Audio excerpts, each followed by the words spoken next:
Fala galera, tudo bem com vocês? Mais um vídeo do canal Bluzico. E no vídeo de hoje eu vou estar fazendo junto com vocês uma análise do arco Chuva de Meteoros, que envolve as edições 33, 34, 35 e 36 da terceira série da Turma da Mônica Jovem. Então, se você não quer perder essa análise nem os próximos vídeos que eu vou estar postando aqui no canal, já deixa seu like e se inscreve. Lembrando que depois de eu ter feito toda a análise da história principal, que é a Chuva de Meteoros, no final do vídeo eu vou estar falando as notas que eu dei para as one-shots que estão presentes nessas edições. Então, sem muita enrolação, bora lá para essa análise. Então, gente, bora lá começar com a edição 33, Chuva de Meteoros, que logo na capa temos Milena, Magali e um ser misterioso mascarado aqui em cima, que ao decorrer do arco a gente vai estar sabendo mais sobre esse personagem. Agora sobre a história em si. Bom, gente, a história se inicia com um telejornal dizendo que vai acontecer uma chuva de meteoros e que essa chuva de meteoros vai ser visível lá do bairro do Limoeiro. Corta a cena e descobrimos que o colecionador, vilão do arco Eterno Despertar, está se preparando para ir até o bairro do Limoeiro bem agora que os meteoros vão passar por lá. Em paralelo a isso, Franja, Marina, Milena, Magali, Cebola e Mônica comentam sobre o tal fenômeno dos meteoros. Magali e Milena percebem que elas estão de vela ali por conta dos dois casais e resolvem sair dali para fotografar o Limoeiro à noite. Enquanto elas estão tirando foto, Milena percebe algo estranho em sua câmera. Duas pessoas instalando o equipamento. Magali vê aquilo também, decide tirar uma foto, só que ela acaba tirando uma foto com flash. E essas tais pessoas percebem e começam a correr atrás das meninas. E quando elas estão correndo, achando que estão na vantagem, a gente descobre que essas tais pessoas conseguem voar, por não terem nenhuma forma definida exatamente. Elas ficam cercadas e são capturadas pelos tais seres. Enquanto isso, os casais que estavam junto com as meninas no começo da história estão em um restaurante. Mônica sente falta da Milena e da Magali e fala que queriam que elas estivessem ali com ela. E eles começam a fazer piada pela Milena ser muito racional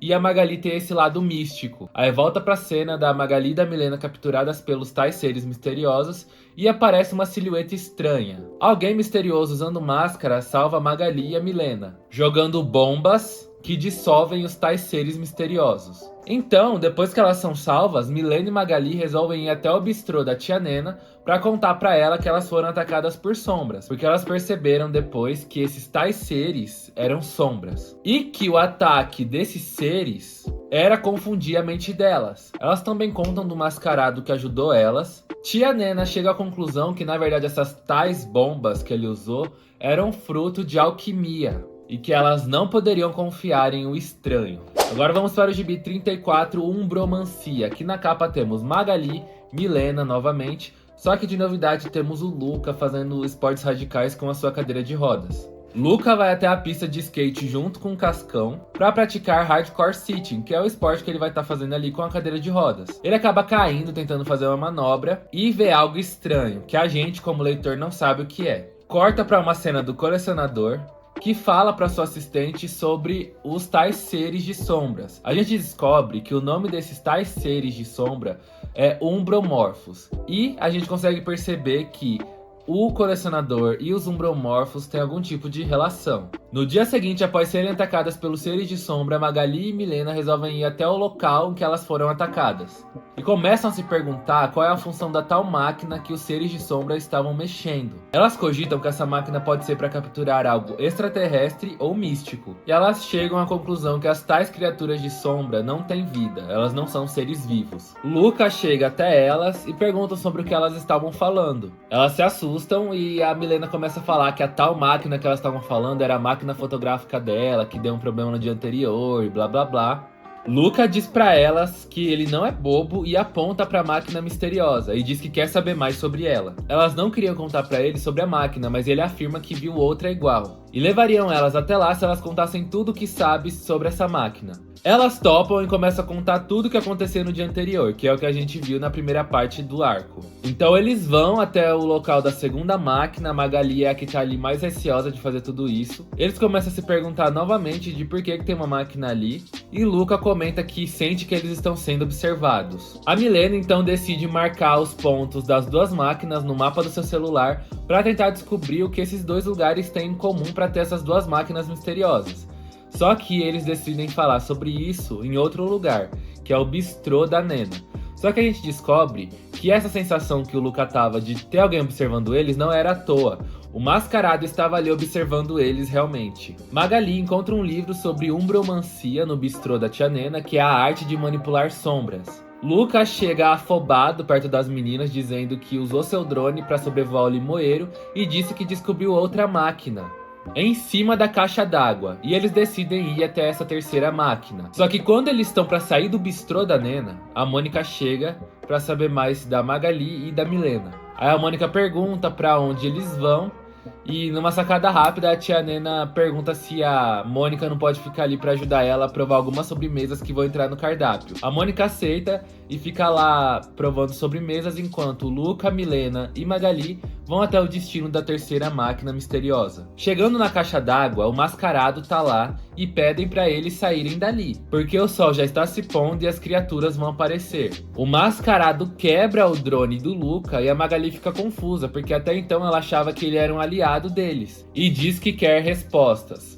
Milena conta pra ele que descobriu sobre a arte da umbromancia e também descobriu que o mascarado é alquimista. Os umbromorfos aparecem para atacar o trio, e a Milena é a primeira a ser atacada, e depois, quando o Lucas estava prestes a ser atacado, a Magali faz um escudo protegendo os dois com seus poderes de bruxa. E com esses ataques, o mascarado começa a ajudar o trio com as bombinhas de alquimia. E na tentativa de ajudar a Magali e o Luca, que estavam ali dentro do escudo criado pela Magali, até eles ali no meio da muvuca dos umbromorfos, e um dos umbromorfos consegue retirar sua máscara. E descobrimos que ele é o colecionador. Agora vamos para a edição 35, Linhas de Lei, que na capa temos o Luca, a Magali, a Milena e o colecionador vestido como o mascarado. A história se inicia no bistrô da Nena, com a Mônica degustando as sobremesas que a tia Nena pediu para ela na edição anterior.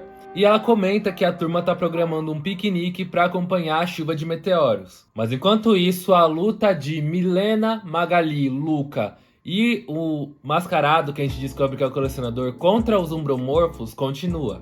As forças das sombras puxam a cadeira do Luca, ele acaba caindo no chão e o celular dele também. Ele liga a lanterna do celular sem querer e essa luz da lanterna começa a desfazer os umbromorfos. Após essa descoberta, eles começam a usar isso ao favor deles, para se livrar dos umbromorfos, e o colecionador, após ser salvo pela Milena, revela que a luz artificial não é tão eficaz assim contra os umbromorfos, tanto quanto as bombinhas de alquimia que ele usa. Porque com a luz artificial, os umbromorfos voltam depois de um tempo. Já com as poções do colecionador, eles somem de vez. Então a Milena pega o cinturão que tá cheio dessas poções do colecionador e começa a atacar nos umbromorfos. E por conta disso, a Magali desfaz o seu escudo porque ela já está em segurança. O pessoal da Neovida, que também apareceram nesse arco aqui do Eterno Despertar, chega para resgatar o colecionador. E a Magali diz que quer ir junto com eles para obter respostas. E o colecionador aceita. Então o trio vai junto com ele até a casa dele.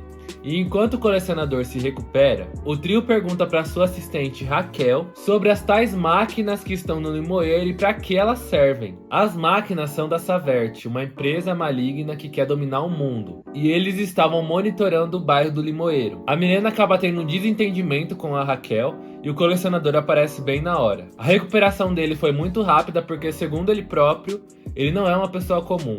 E descobre que todos os umbromorfos foram aniquilados. E apesar deles estarem sendo usados pela Savert, os umbromorfos são criação do colecionador, porque no passado o colecionador e a Savert já foram aliados. E ele começa a falar sobre as linhas de lei, que é uma teoria que explica que existem linhas imaginárias pelo planeta Terra que ligam vários pontos relevantes, como por exemplo as pirâmides do Egito e os moais, que são aquelas esculturas da Ilha de Páscoa. São linhas magnéticas invisíveis aos olhos humanos, e elas possivelmente atraem magia, pois são rotas de um grande fluxo mágico. E existe um cruzamento de linhas de lei no bairro do Limoeiro, e por isso acontece tanta coisa sobrenatural e estranha por lá. Cada máquina que está no bairro do Limoeiro está posicionada na verdade em cima de uma linha de lei, e apesar de existirem há muito tempo, As linhas de lei viraram interesse da Savert, pois estão quase atingindo sua potência máxima no fluxo mágico, por conta da chuva de meteoros que vai acontecer. Esse tanto de poder na mão de uma pessoa só pode ser catastrófico. Então o colecionador diz que acha que a Savert está querendo canalizar toda essa energia. Ele usava máscara para não ser percebido pela Savert, mas já que isso deu errado, eles vão ter que adotar outra estratégia. O Luca então decide perguntar para o colecionador qual é o seu interesse, e ele diz que quer apenas acabar com os planos malignos da Savert. O trio volta pro bairro do Limoeiro, o colecionador começa a tossir e sai algo preto de dentro da boca dele, e o trio continua desconfiado sobre o colecionador, e dizem que a prioridade deles agora é impedir que a Savert conclua seu plano maligno, para que essa energia não caia nas mãos de pessoas erradas. Agora vamos para a edição 36, que é a última parte do arco, intitulado Poder Supremo, e na capa temos Milena, Luca, Magali, Cascão, Mônica e Cebola, todos aproveitando a chuva de meteoros que está acontecendo. A história se inicia com o monólogo do colecionador falando sobre a vida medíocre dos seres humanos, e que ele estava em busca de se tornar imortal por ser alquimista. Pelo que parece, o corpo dele está se deteriorando. Enquanto isso, Mônica, Cebola, Franja e Marina estão já lá no ponto de ver a chuva de meteoros preparando o piquenique. E eles chegam muito cedo para fazer isso. O Franja leva um telescópio e enquanto ele tá ali montando junto com Cebola, a Mônica faz um desabafo com a Marina falando sobre a Magali e a Milena, dizendo que tá preocupada com elas por ter mandado mensagens e elas não terem respondido apesar de terem visualizado. Magali comenta com a Milena que não sabe o que fazer sobre essa situação da Mônica ficar mandando mensagem, porque naquele momento elas estavam verificando a atividade das máquinas. Elas começam a conversar sobre a Savert, o colecionador, e o Luca faz uma chamada de vídeo para elas, dizendo que já está no local indicado, que é uma nova máquina que eles descobriram, que é uma máquina localizada entre dois prédios antigos. A chuva de meteoros se inicia e o colecionador se prepara. As máquinas são ativadas e os umbromorfos aparecem. Magali fica cercada por umbromorfos e corre até um poste na esperança da luz artificial ajudar ela. Mas aquela luz não era intensa o suficiente. O colecionador ajuda o Luca em um momento de tensão. Magali usa seus poderes de bruxa para intensificar a luz do poste. E assim ela consegue acabar com os umbromorfos que estavam seguindo ela. O colecionador vê tudo e diz estar surpreso, porque não sabia que a Magali era assim tão habilidosa. Eles decidem procurar a localização da tal bateria para onde essa energia toda está sendo mandada. E a Milena descobre a localização dessa bateria, que é exatamente no meio, entre todas as 4 máquinas que estão no bairro do Limoeiro. O Morro da Coruja, que é o local onde as pessoas estão indo para ver a chuva de meteoros, está lotado, mas a Mônica não consegue curtir porque está preocupada com as amigas. O trio, junto com o colecionador, encontram a tal bateria e o colecionador se anima. Prende as meninas e diz que vai pegar o dispositivo. Ele diz que com toda aquela energia, nenhum experimento será impossível, porque aquele tanto de energia é praticamente infinita. Ele quer o poder supremo. Mas daí o Luca chega na cadeira de rodas na ladeira com tudo e quebra propositalmente o dispositivo, que era a tal bateria que estava guardando toda essa energia coletada pelas máquinas. O colecionador ameaça Luca e Magali ativa seus poderes. O colecionador vai embora e o trio decide ir curtir com os amigos a chuva de meteoros. Mônica encontra as meninas e pergunta o que aconteceu. E no fim da história, descobrimos que o colecionador conseguiu ainda ficar com um pedaço do artefato, e que isso, na verdade, é um novo começo. E a história acaba. Bom, gente, sobre esse arco, eu acho que foi uma boa história da Turma da Mônica Jovem. Eu acho que a única coisa que eu não gostei foi esse final. Pra mim, a última parte foi bem fraca, de verdade, e acho que podia ter mais ação. Pra mim, a melhor parte desse arco é a parte 3. A edição 35. É a que tem mais ação, mais história, assim, mais coisa acontece. A edição 35 é a melhor parte do arco, que é a parte 3 do arco, no caso. Se eu fosse dar uma nota de 0 a 10, eu daria nota 7 pra esse arco. É um arco ok.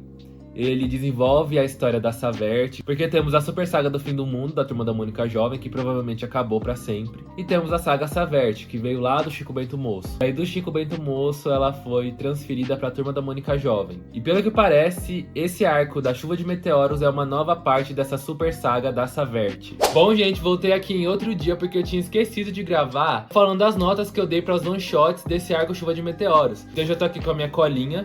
E bora lá falar a nota pra vocês. Eu não vou contar a história detalhada de cada one shot, porque são muitas one shots. Então vamos começar com a história O Quadro, da Marina com o Nimbus, que eu dei uma nota 8 de 10, eu gostei bastante. Depois temos a história A Capivara Astronauta, da Milena, que eu dei uma nota 7 de 10, é uma história ok. Depois na edição 34 temos a one shot Tropa Cupido, que eu dei a nota 7 de 10, que é uma história da Maria Cebolinha com o Tony. E o Dudu e o Binho, e a Maria Mello. Temos a história O Contrato, que eu dei uma nota 8 de 10, bem legal. Depois temos a história Happy Hour, da edição 35, que entre todas as one shots foi a que eu mais gostei, que é a que envolve os pais da turma, ou seja, o pai da Milena, o pai da Magali, o pai do Cascão, o pai de Cebolinha, o pai da Mônica. É uma história só deles. E eu dei uma nota 9 de 10, que realmente foi uma história muito legal. Depois temos a história Professora Fora do Tempo, que envolve a Mônica com a nova professora Monique, que eu dei uma nota 7 de 10, é uma história ok também. A história Além do que se vê, que é da Marina com o Pedro, que eu dei nota 5 de 10. De todas as one shots, pra mim essa foi a mais fraca de todas. E depois temos a história Reunião, que é da Turma do Bermudão, que eu dei nota 6 de 10. Então, gente, esse foi o vídeo. Espero muito que vocês tenham gostado desse vídeo da análise do arco Chuva de Meteoros. Então é com isso que eu deixo vocês. Muito obrigado pra você que assistiu até aqui. Tchau e até o próximo vídeo.